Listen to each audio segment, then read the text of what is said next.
Alam mo Oo. ito si Wamil. Siguro kaya wala na siya ngayon na ayaw na niya eh, no? Iba na nag-testify.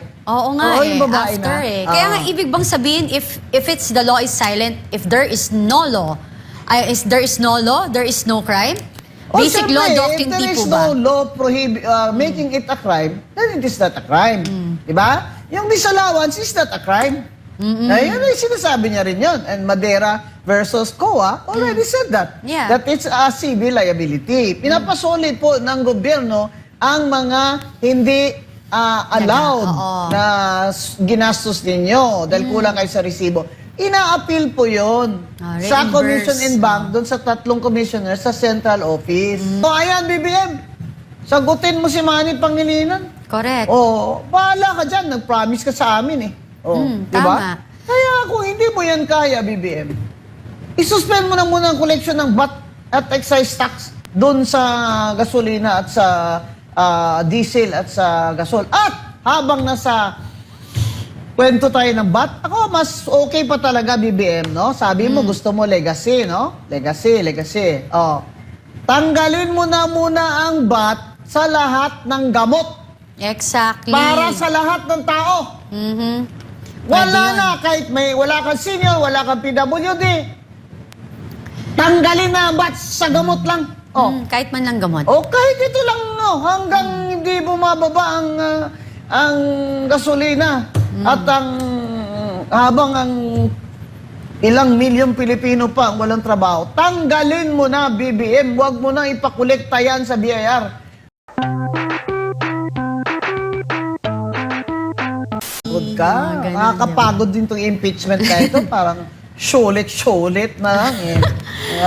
Wala nang interest sa mga tao. Baga eh, parang napagod na mga tao dito sa mga, sabi may pasabog, puwitis naman pala. Oh, Wala watusi. naman sabog. Diba? Watusi pala. Kaya, ano na ba yung latest dyan? Ako, mother, alam mo, sa totoo lang, nung una, nanonood ako, pero parang as days goes by, every single day, kitang-kita natin na talagang yung optics nila is siraan lang talaga si Yeah. VP Sara. Like, to malign, to character assassinate. At saka, nabwisit ako dun, sorry guys, nabwisit talaga ako yung melodrama ng haba-haba ng mga litanya na sabi ko, ano ba to? Ayoko man ng Si ganito. Kong Jervil Luistro, talagang yung attire niya ngayon, talagang sinaw-sinaw na ba? Oo nga. Parang Reyna, yung mga sinaw-sinaw na sinusuot mo sa mga imahen ba? Kaya, Mga santo. oo, talaga Oo nga namang, ano na talaga, yung fashion show, di ba? Oo. Kasi, ang problema sa kanila, dahil nga political itong motibo, lagi na lang silang may conclusion of law. Yan. Kaya sinaway siya at si Kong de Lima, sinaway ni Senator Escudero na reminder, walang conclusion of law, di ba? Pagalingan na lang tayo kayo ng ebidensya dyan. At ang latest nila, Cathy, na testigo ay ang COA resident auditor na si Wamil na sabi ni Senator Amy, inaaway mo ako eh. Hindi, mother, totoo. Kasi nakita ko kahapon, disrespectful. Disrespectful. Kasi like, habang nagsasalita pa si Senator Amy, nakalimutan ata niya na hurado yon at isang senadora. Hindi pa natatapos, nagbabat-in siya. Hindi ko gusto bastos. Hindi ko alam kung saan nanggagaling yung confidence niya. Tapos nakikita ko rin yung, alam mo, when you read it, when you watch it, kitang-kita mo na praktisado. Praktisado. Attorney Wamil, huwag kang ganyan kasi, ewan ko kung saan ka eskwela nag-graduate, pero lahat ng huwes ay ginagalang, lalo na pag senador sila. At saka, di ba sa civil service law, merong you must always act with courtesy and give everyone her due. Kaya sa Code of Ethics pa lang, Attorney Wamil, ay ano ka na, may minus ka na. At malay mo, baka pagka-interesan ka ng ibang nanonood sa'yo at mapansin ka na ikaw pala ay walang galang. Alam mo, okay na yung wala kang bigote, pero wala kang galang, nako, not good, not good. Bad dyan ha, auditor ha, huwag kayong ganyan. Dati akong commissioner ng COA, hindi tayo dapat ganyan. Huy, hindi tayo dapat ganyan. Huy, wag mo sagutin si Senator Amy, huy. Huy, huwag tayong ganyan. Hindi tayo ganyan mga taga-COA, ha? Magagalang tayo, ha? Oo. Napaka-professional po ang mga COA auditor. Ngayon lang ako nakakita ng auditor na ito na gustong banggain ng senator dyan. Ano bang, saan ba kumukuha ng tapang ito? Ito sinabi niya, ha? Sinabi niya, Kati, na tinanong siya, ito bang disallowance, meaning itong mga gastos na kulang sa resibo, no?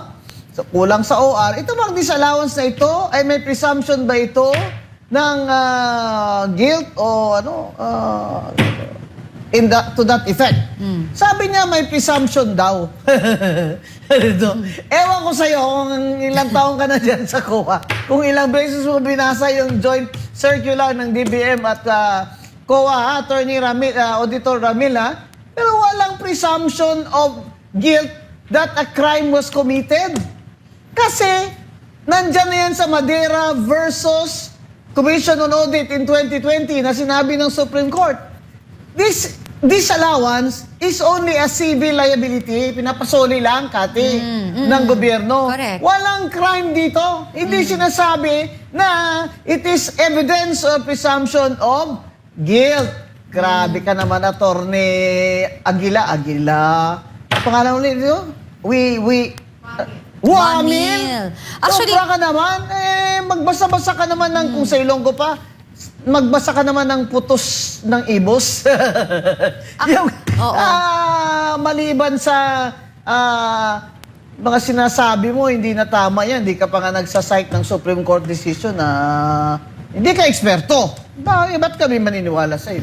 At saka, Mother, it takes a lot of experience before you, makipagdebate ka. Nasagot nga siya ni Senator Amy na, di ba?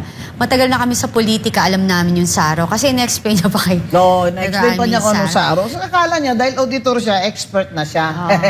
Pero Mother, anong masasabi mo sa pagharap ni dating COA State? Yun nga, yan si Auditor Roderick Wamil. Oo. Nagkaroon ba ng impact yan? Wala. Wala, Kasi diba? sinabi niya, inamin niya rin. And in the end, Inamin niya rin na hindi po naman nangangahulugan na kung may disallowance galing sa COA, hindi po nangangahulugan na binulsa ng Vice President Sara ang perang yan na disallowed. Siya rin naman nagsabi. To be fair, tama siya dyan. Di ba? Pero walang presumption of guilt. Yeah. Kasi di siguro nabasa nitong auditor nitong Madera versus COA. At saka, meron pa National Transmission Corporation versus COA na civil lang po ang liability. Ngayon, eto ang problema ng Lakati. Kasi sinipresent nila itong auditor to show the disallowances ng VP or OVP para i-prove na meron siyang graft and corruption. Kasi graft and corruption ang ground sa impeachment. yes. Yan, di ba? Yun yung pinipilit nila. Hindi naman ground sa impeachment disallowance. Exactly. Ngayon, Yeah, go. siya na mismo ang sumagot na hindi naman ho yan nangangahulugan na binulsa yan ni Vice President Sara. Ibig sabihin, siya mismo umaamin na kung may disallowance man si BP Sara, hindi po naman nangangahulugan na siya ay may graft and corruption. Dahil separate naman po yun ng mga kaso, yung graft and corruption. Yan. Yan ang problema ngayon ng prosecution. Paano nila mapuprove ang graft and corruption kung ang mismong disallowance, mismong testigo nila ang nagsabi na hindi nangangahulugan na kung disallowed yung amount na yan, ay binulsa yan ni BP Sara. Nangangahulugan lamang ayon sa mga papeles na kulang ang resibo o kaya hindi acceptable ang mga resibo dahil hindi siya official receipt. Yan. Yeah. Mother, may tanong din ako. Ano? Acknowledgement receipt lang yung 845 eh. Oh. Na iniisa-isa ni Lorna Capuna na ayaw niya na eh. Ayaw niya na ituloy eh kasi okay. nakakapagod. Pero may tanong ako sa iyo, Mother. Ano ang ibig sabihin ng pahayag ni Wamil na silent and joint circular if legal or illegal ang paggamit ng aliases sa liquidation? Eh, ibig sabihin, what is not prohibited is allowed. Di ba? That is the principle of law. At pag tinanong siya, bakit sinabi ba sa joint circular na yan na prohibited yung mga alias na yan? Ay, hindi naman po. Ayan. At nag-abogado rin siya, kakagraduate lang yan ng 2023. Aba, congratulations! Yes. 3 years ka pa pala or 2.5 na lawyer, auditor. Congratulations, attorney. Kaya, what is not prohibited is allowed. Ngayon, kaya niya sinasabi yon kasi tanggap naman niya, sinabi niya rin na dahil sa ang informant, nang tinanong siya ni Attorney Poa, di ba? Ang mga informant dyan, syempre po ayaw naman nilang malaman kung sino sila. Hindi po ba? Di ba kayo patayin sila ng mga Oo, di ba? So, pwede naman na mag-alias, sabi niya. Pero sinabi niya na hindi niya alam kung allowed, pero hindi naman prohibited. So, ibig sabihin, if it's not prohibited, then it is allowed. So, in Tagalog, kung hindi siya bawal or pinagbabawal, ay pwede siya. Ay, pwede siya. Legal Diba? siya. Legal. Hindi siya illegal. Yun. Oo. Kaya, to be fair, magaling din siyang umiwas, ha? Alam mo ito si Wamil. Siguro kaya wala na siya ngayon na ayaw na niya, no? Iba na nag-testify. Oo nga yung babae after na. Kaya nga, ibig bang sabihin, if it's the law is silent, if there is no law, there is no law, there is no crime? Basic law doctrine if there tipo is ba? no law making it a crime, then it is not a crime. Diba? Yung disallowance is not a crime. Ayun ay sinasabi niya rin yun. And Madera versus COA already said that. Yeah. That it's a civil liability. Pinapasolid po ng gobyerno ang mga hindi allowed na ginastos ninyo dahil kulang kayo sa resibo. Ina-appeal po yun sa Commission and Bank doon sa 3 commissioners sa central office. Pagkatapos pag natalo pa dyan si BP Sara, akyat pa sa Supreme Court. So, ibig sabihin, wala akong konklusyon. Wala na pa. Yan ay talagang final na disallowed. At lalo na pong walang konklusyon na may krimen na graft and corruption. Yan. So, yung problema ng prosecution ko, ano ba talaga ang na-prove ninyo? Kaya nga, tapos, di ba, Mother, talagang kitang-kita mo, talagang hindi ko alam, mga ano pala to, mga mangingisda, ano. Di ba? Parang they keep on forcing something na, di ba, when they filed the impeachment, nandun pa lang sa Congress, sabi nila, kompleto na, di ba? Ano na siya. Pero pagdating dyan sa Senado, nung ginaganap na impeachment trial, nagpi-fishing expedition na. O, ayun, ngayon, ang problema, yung mga acknowledgement receipt na dinisallow kasi dapat OR. Correct. Kaya ako naman, Kati, maintindihan mo naman yan. Bakit yan mga acknowledgement receipt? Baka karinderya yan. Oh. May karinderya ba? May Exactly. OR? Oh. At Exactly. saka babayad pa ng BAT.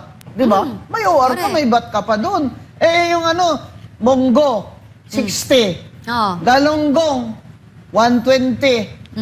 Kailangan pa ba may OR yun? Karinderya. Para yan, mothers, hindi yan lumalayo sa MOEE ng Kongreso, congressman. Oo. Bakit sila, mga congressman, yung kanilang allowance ay certification lang, pirma lang. I certify na ginastos ko ito sa tamang paraan. Unfair kayo.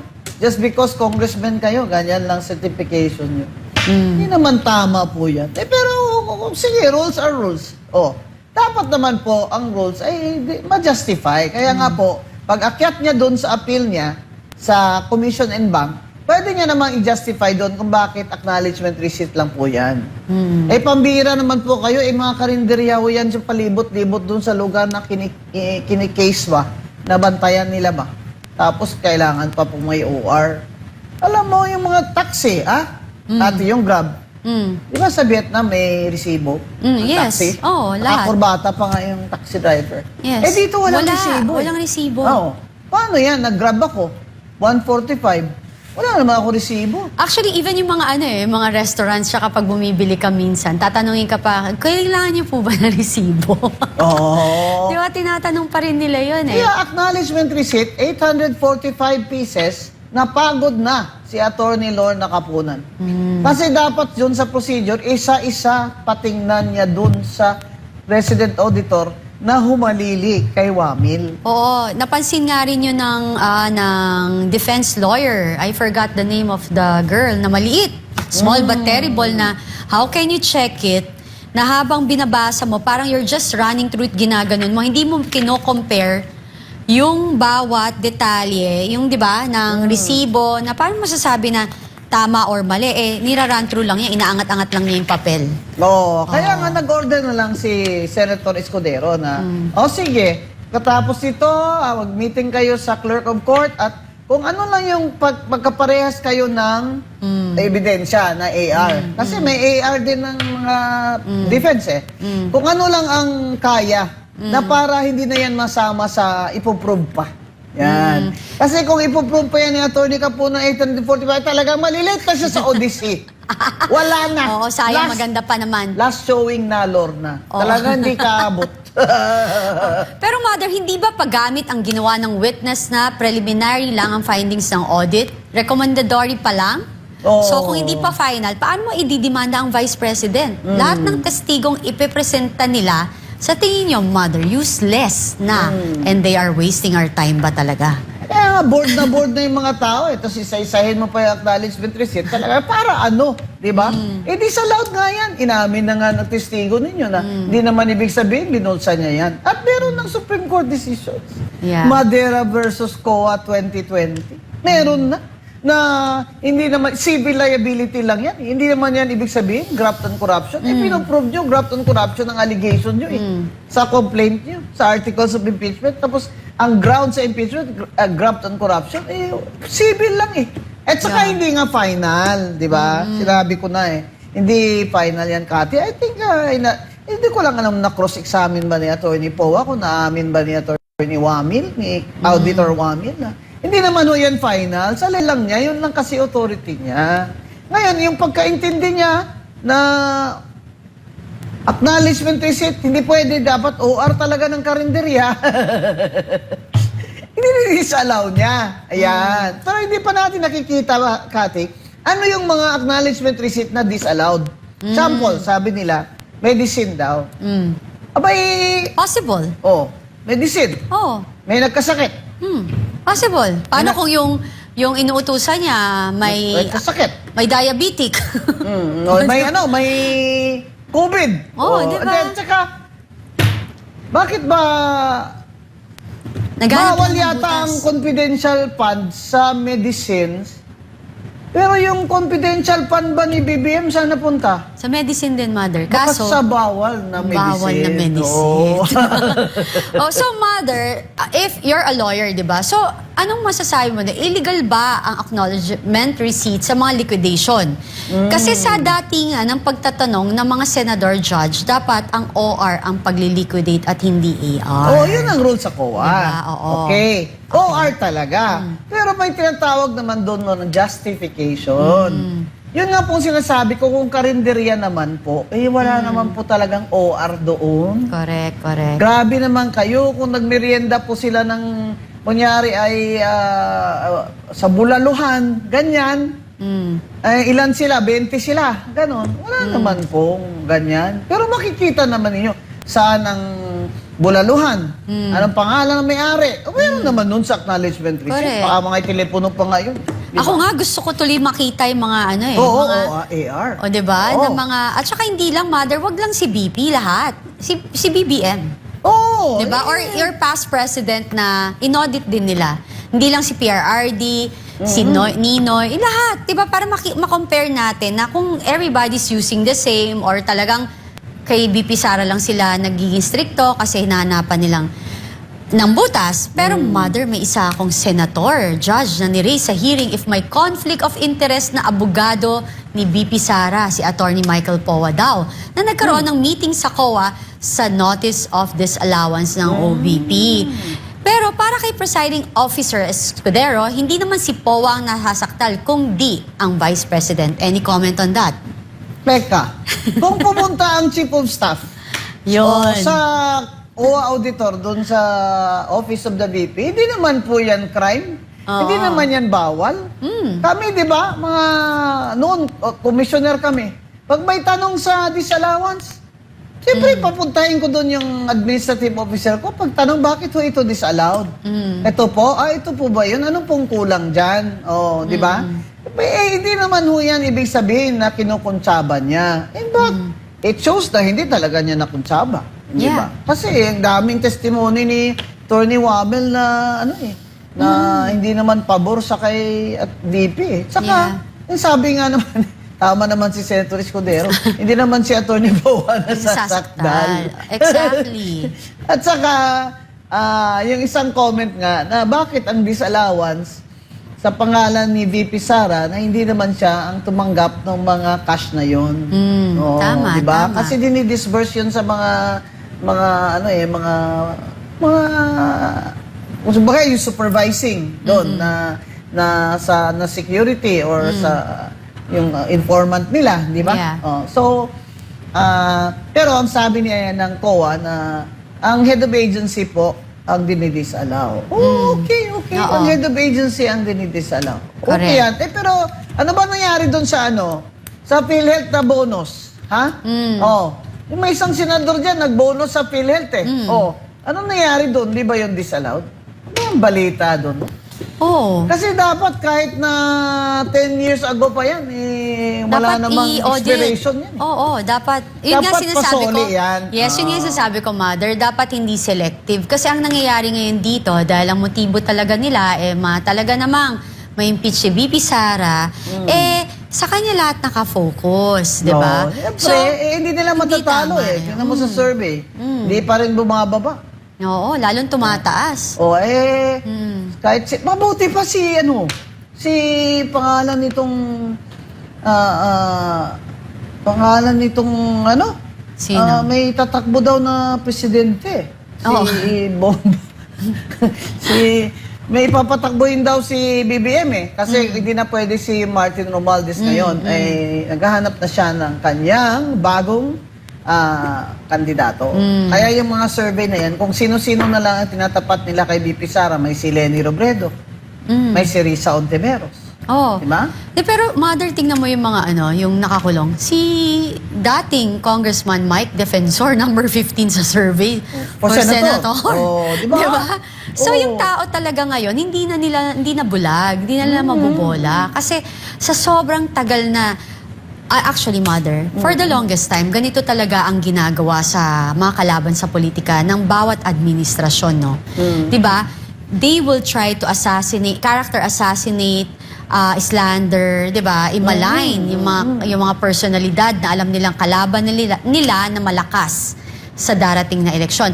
Kaso lang, dahil ang Pilipino is very warm and compassionate, they also understand the difference between dun sa paninira at sa katotohanan. Naman. Ang tagal na eh. Ang tagal nilang tinabaho. 2023, nag-start na sila kay VP Sara. Anong petsa na now, di ba? 3 years na. Yung namang confidential fund, nirelease nila yun. Galing yun sa Office of the President. Sabi mismo ng auditor eh. Pero mo, 11 days na lang nirelease nila. Talagang pinain nila, kumbaga. No? Galing daw sabi ni Wamil, galing sa Office of the President. Hindi naman yan hiningi ni BP Sara, pambihira naman kayo. Saka, itong mga kumbaga, klaro-klaro na ba? Na ang motibo talaga dito ay politika. Halatang halata. Si Mike Defensor, wala namang plano mag-senador yan. Ginawa nyo, naging popular. Exactly. Diba? Ngayon, pwede nang tumakbo senador. Diba? Kasi alam na ng tao na, kinakawawa nyo itong si Mike Defensor. Tsaka tama yung sigaw niya nung pupunta sila sa Sandigan Bayan, di ba? Sabi niya, kaming hindi mga nagnakaw, nakakulong. Yung mga magnanakaw, nasa labas. Si Bunuan, nandyan pa rin sa ospital, 3 months na. Habang si Senator Marcoleta, napakainit doon sa 5th floor. Kasi yung bubong, nandun na yung Fifth floor na to, bubong na eh. Grabe kainit doon. Grabe kung may high blood ka. Grabe talaga, akyat ang dugo mo doon. Ayun si Bunuan, hospital arrest. Kahit si Bunuan pa, ang kapal mo, Secretary Bunuan. Diba? Hingi ka pa na mag-state witness ka? Ay, Exactly. kung hindi ikaw ang most guilty sa DPWH, sino pala? Turo mo na. Diba? Hindi naman pwedeng isi-state witness ka, wala ka namang tinuturo na most guilty.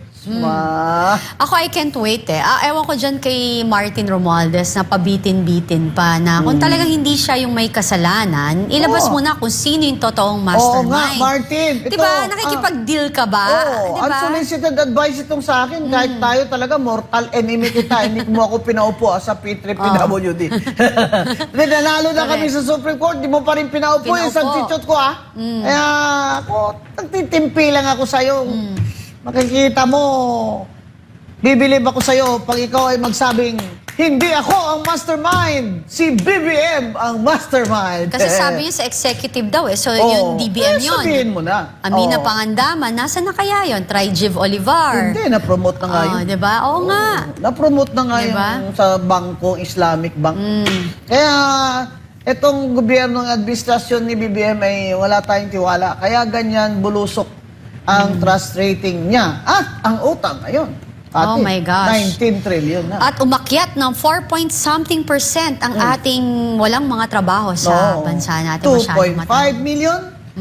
Walang trabaho. Ang mga part-time, 6 million to mga 10 million daw. Grabe, diba? So, ang nagugutom...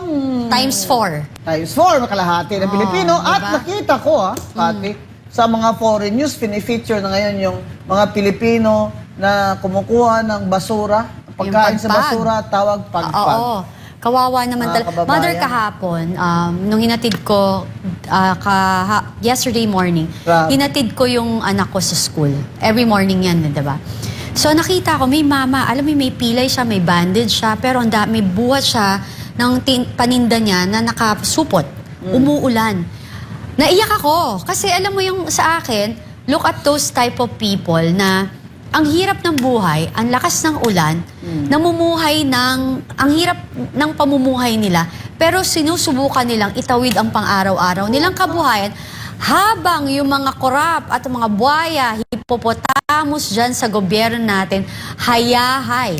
Sahay nilang di aircon, ginagamit ang perang nakaw na galing sa tax or kabanamayan. No, hanggang ngayon, Kati, wala pa rin